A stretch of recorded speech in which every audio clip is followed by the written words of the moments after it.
Disclaimer alert, guys, it's been 2 months since I did the bow build video. I really wanted to get in the bush and not just do another video. I'm not sponsored by Hoyt. I didn't have to take the AX2. I could have taken an Elite. I could have taken a PSE.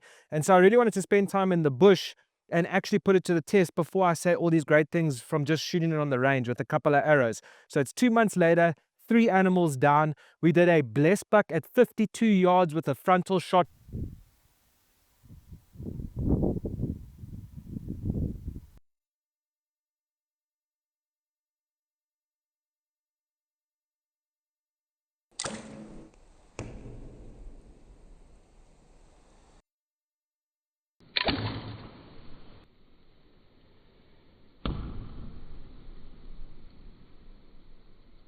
One arrow ran 40 yards. We absolutely smoked him. We took a 99-yard shot on a blessed buck with winds that was reaching up to 46 kilometers per hour. We hit quite far back, even though we aimed 1.5 meters in front of the blessed buck with canting the bow. That wind still pumped it all the way to the left.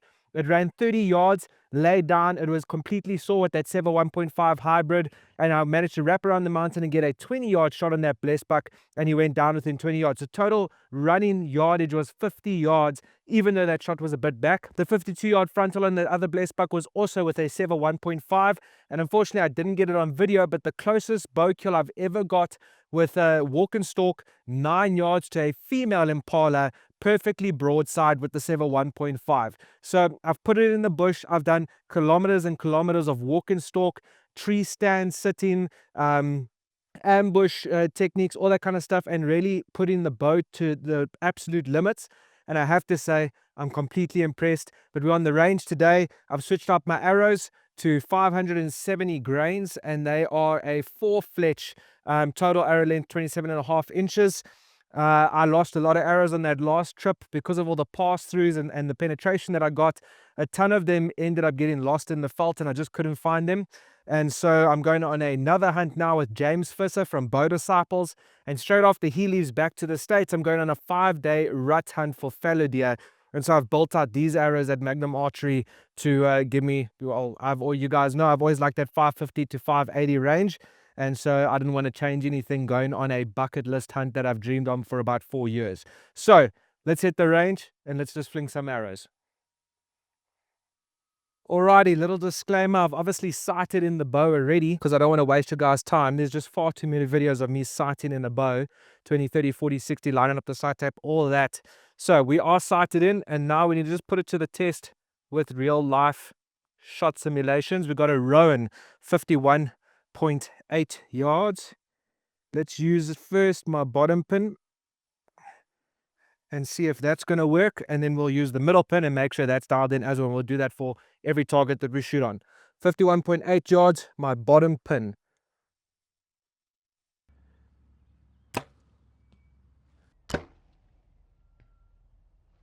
Absolutely smoked. Move down to the middle pin, 51.8 yards. I've really been struggling with a bit of target panic recently. I used to be able to pull through a shot as if I was a pro, and nowadays I am just slapping and slapping and slapping. So I've got to really work through that. Hasn't really affected my accuracy, but I know I could shoot better if I just follow through and pull through my shots instead of slapping.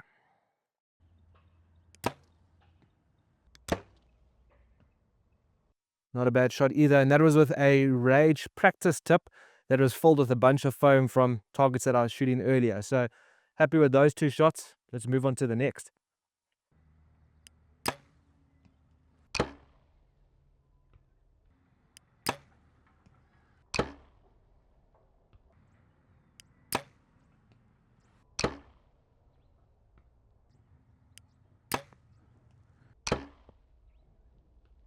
I was wobbling a lot there, and I felt some target panic creaking when it didn't go off when I wanted it to go off. Let's correct that behavior.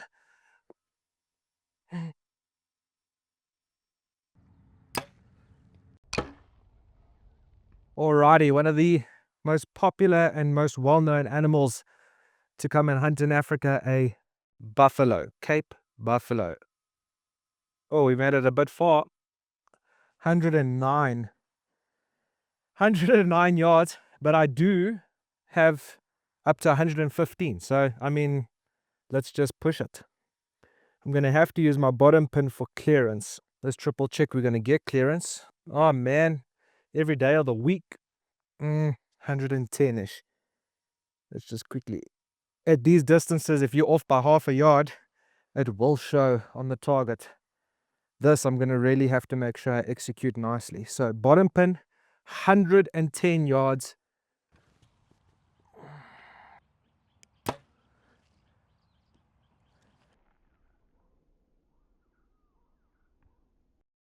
Was that high? Very high. And it wasn't a bad shot. Let me move down to my middle pin if I'm going to have clearance. Yeah, I'm going to have clearance. Middle pin is a bit more accurate at longer distances.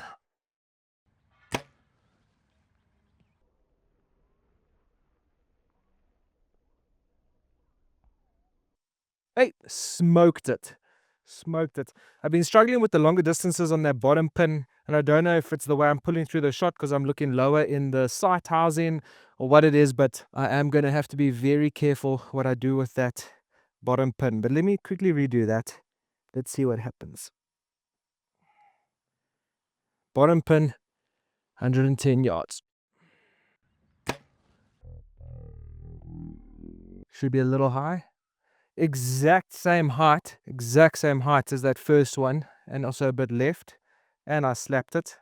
Let me go really soft. I'm going to really pull on that trigger.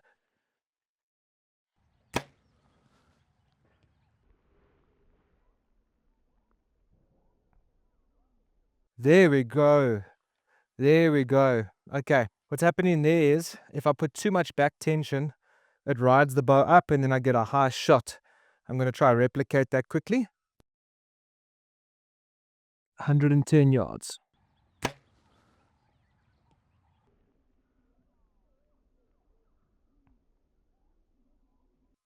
That looked like right on top of each other. Happy with that. 110 yards, 3 kill shots, and 2 troubleshooting shots because I'm trying to get used to that bottom pin. But clearly, if I pull through the shot, it rides the bow up and I hit high at longer distances. Oh, this isn't facing me. So I kind of have to shoot on command / not put too much back tension to get the shot to go off. But let's go pull those arrows and carry on. Wow, I am really struggling with target panic. And it is grinding my nuts. It's very frustrating when you know what you're capable of, but your body is winning over your brain. It's very, very frustrating. 85 yards, bottom pin. Let's see what happens.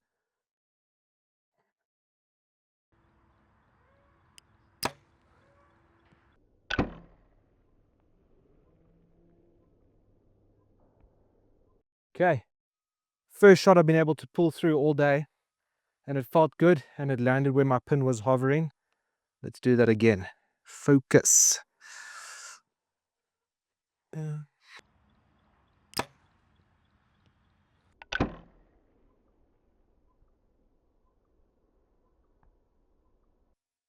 Happy with that. Pulled it a little bit, but my hovering and my level of calmness, I'm quite happy about.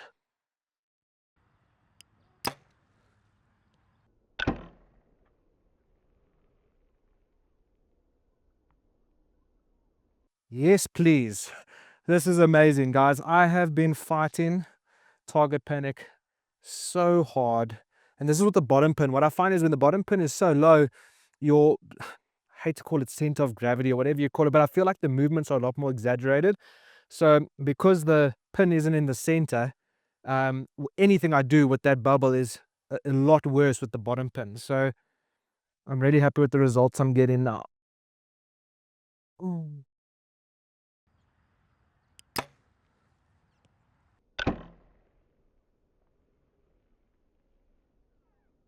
Thank you.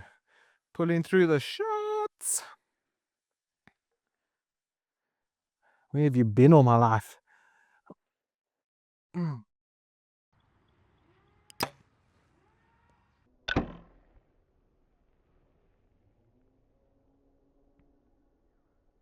little bit to the right. My bubble was to the left, so I know why that happened. Okay, this is a rage practice tip.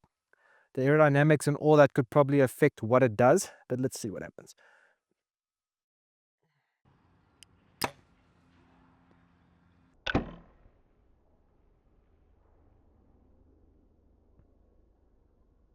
Okay, not my tightest grouping at 80 at all, but what I was trying to focus on is pulling through that trigger, because when toggle panic creeps in, it messes up your whole archery experience.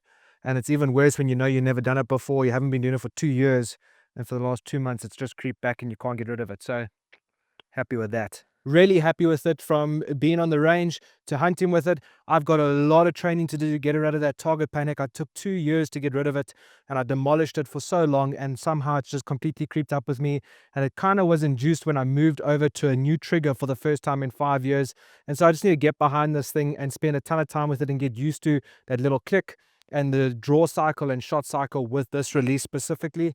But overall, what a bow, super happy, and so stable for a 29.5-inch axle to axle bow. But at the end of the day, I want to remind you guys, I'm not sponsored. I'm going to be doing elites, I'm going to be doing PSEs, as any bows that you can buy from Magnum Archery I'm going to be playing with, because to date I'm not sponsored by anyone, and that gives me a lot of freedom to show you guys different products, how they work, and if you should buy them. I'll check you guys in the next video. Thanks.